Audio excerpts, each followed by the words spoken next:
اللهم إنا نسألك بأسمائك الحسنى وصفاتك العلي أن تجعلنا من الذين قبلتهم في رمضان وأعتقتهم من النيران. اللهم اجعلنا ممن قام رمضان إيمانا واحتسابا فغفرت له ما تقدم من ذنبه. اللهم إنا نسألك حسن الصيام وحسن الختام ولا تجعلنا من الخاسرين في رمضان. اللهم اجعلنا ممن تدركهم الرحمة ثم المغفرة ثم العتق من النار. آمين يا رب العالمين. اللهم إن أيام رمضان تمضي سريعا فاجعل لنا في هذا الشهر نصيبا من الرحمة والمغفرة والعتق من النار يا رب. اجعلنا ممن تفاءل بخيرك فأكرمته. اللهم اجعل كل ما دعيناه لك سرا أو جهرا تكتبه لنا واقعا يفرح به قلوبنا يا رب.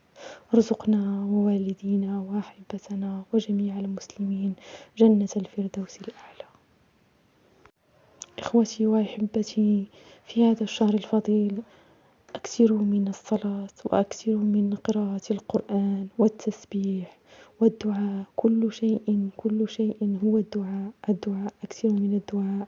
بارك لي وبارك لكم، ورمضان مبارك على الأمة الإسلامية جمعاء.